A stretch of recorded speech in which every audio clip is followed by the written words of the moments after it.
Assalamualaikum warahmatullahi wabarakatuh. Alhamdulillahirabbil alamin wassalatu wassalamu ala asrofil anbiya'i wal mursalin sayyidina wa maulana Muhammadin wa ala alihi wa sahbihi ajma'in. La haula wala quwwata illa billahil aliyyil azim. Ba'd. Anak-anak semua, bagaimana kabarnya? Anakku semua, alhamdulillah sehat, kuat, Allahu Akbar.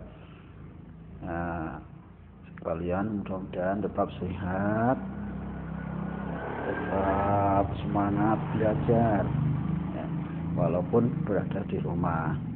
Baik, mari kita mulai pelajaran kali ini. Kita buka dengan berdoa dulu, membaca suratul Fatihah. Mudah-mudahan ilmu kalian bermanfaat, kalian menjadi anak yang soleh dan solihah. Al-Fatihah. A'udzu billahi minasyaitonir rajim. Bismillahirrahmanirrahim. Alhamdulillahirabbil alamin. Arrahmanir rahim. Maliki yaumiddin. Iyyaka na'budu wa iyyaka nasta'in. Ihdinas siratal mustaqim. Shiratal ladzina an'amta 'alaihim ghairil maghdubi 'alaihim waladdallin. Rabbi firli wa liwalidayya wa lil mu'minina amin. Baik, mari kita belajar pada pagi hari ini. Kita tetap masih membahas tentang hari akhir atau hari kiamat. Sekarang nama lain dari hari akhir atau hari kiamat.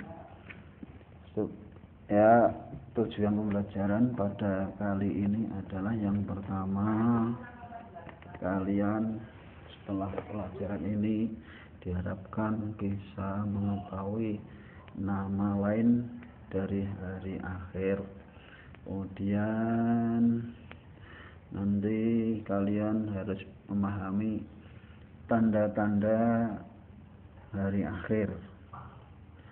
Selanjutnya, yang ketiga, kalian nanti harus memahami tentang hikmah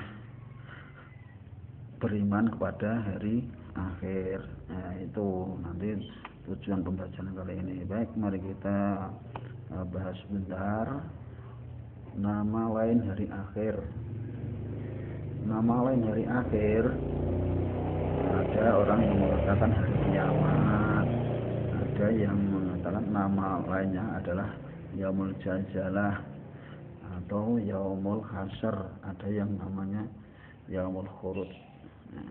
Jadi nama hari akhir itu ada beberapa macam, yaitu hari kiamat, yaumul jalzalah, yaumul hasyr, yaumul khurud, dan lain sebagainya. Masih ada banyak nama lain, nanti kalian bisa mencari di buku yang lain atau dengan browsing. Nah, sekarang kiamat atau hari akhir kiamat. Kiamat itu sebetulnya ada dua, yaitu kiamat sughra dan kiamat kubra.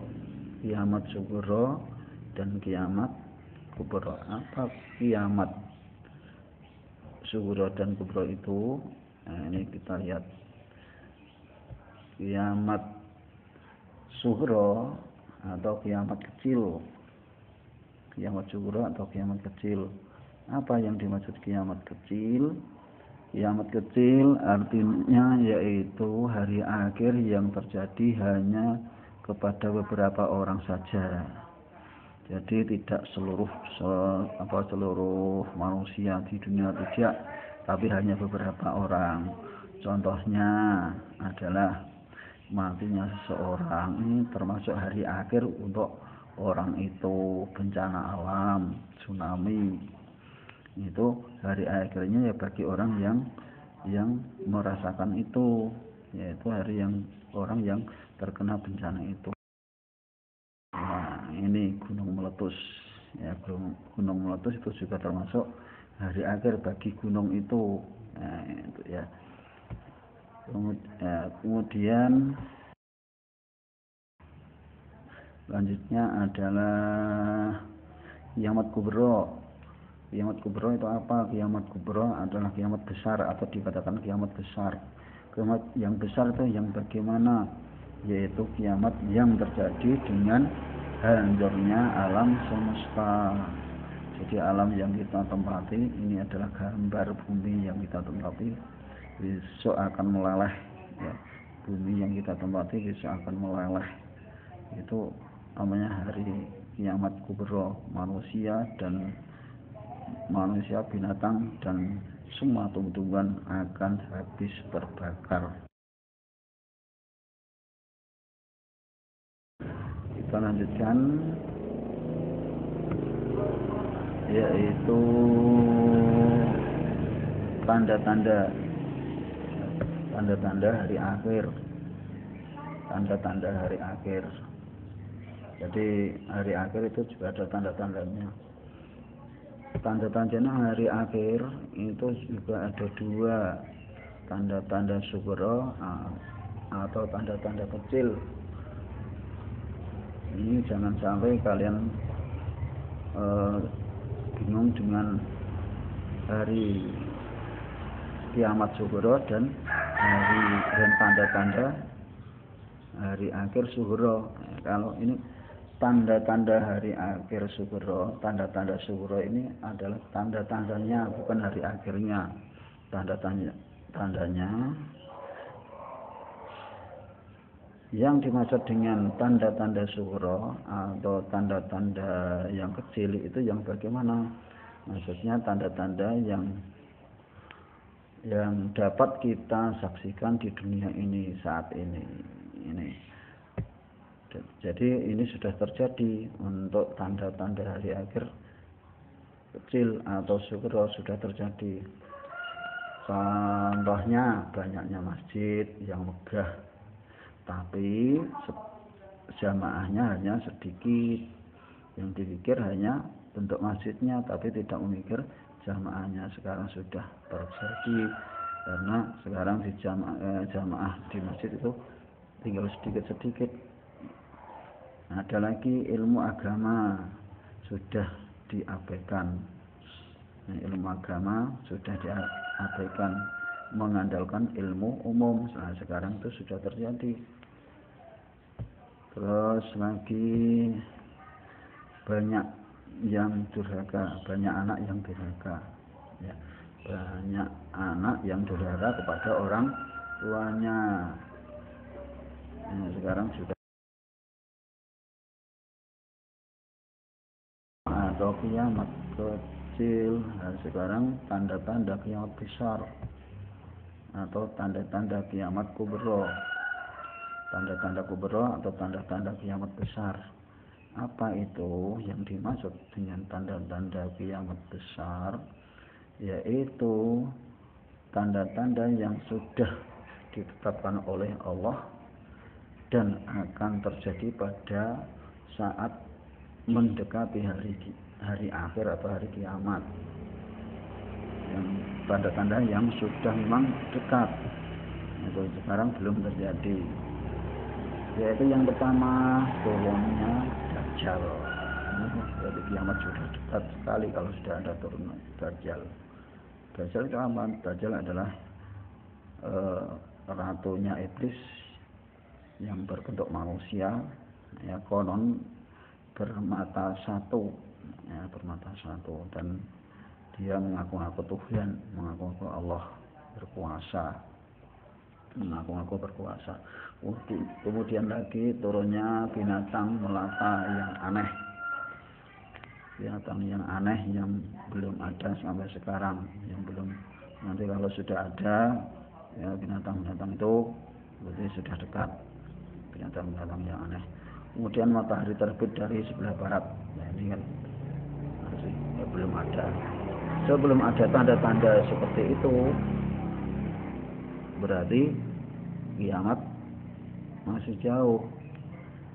Yang dimaksud jauh maksudnya ya belum ada tandanya. Ya, itu ya. Kemudian keluarnya gas beracun dari semua sudut, ini berarti yang terakhir. Keluarnya gas beracun ini, kemudian manusia akan mati semua. sudah ya. Ini yang dimaksud tanda-tanda kiamat kubra atau besar. Itu kalau sudah terjadi maka bentar lagi akan kiamat. Walaupun sebetulnya tanda-tanda kubra ini ya tadi dengan kiamat itu masih puluhan tahun, bahkan masih ada yang ratusan tahun. Kemudian ya, setelah kalian mengetahui tentang hari kiamat, perilaku apa yang kamu laksanakan setelah mengetahui dengan adanya hari kiamat? Yaitu yang pertama, kalian harus menjaga pikiran, sikap dan perilaku dari akhlak tercela. Makanya supaya besok di hari kiamat itu selamat, kalian semua harus berakhlak yang baik, jangan memiliki akhlak yang tercela, dijaga pikirannya. Yang kedua, meningkatkan keimanan dan ketakwaan kepada Allah, tambah takwanya kepada Allah, iman kepada Allah, memperbanyak zikir dan bersolawat, ya, ingat kepada Allah, banyak zikir itu ingat kepada Allah. Kemudian yang keempat, selalu membaca Al-Quran, jangan ogah-ogahan baca Quran, ngaji, ya. Kemudian yang kelima, bergaul dengan orang-orang yang soleh, yang baik-baik, gitu ya. Kemudian yang keenam, mengembangkan potensi diri, jangan malas, memupuk tali persatuan dan silaturahim, ya, silaturahim.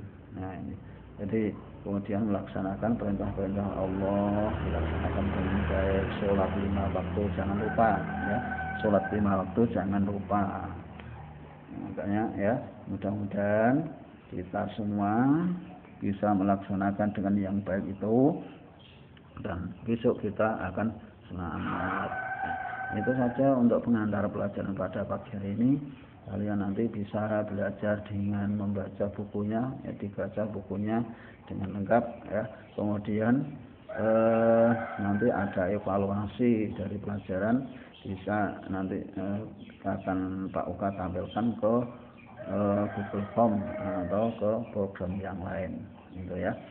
Itu saja untuk pelajaran kali ini. Mudah-mudahan kita bisa mengambil sikap yang baik dan ilmu kita bermanfaat. Amin amin ya rabbal alamin. Mari kita tutup dengan bacaan alhamdulillah bersama-sama.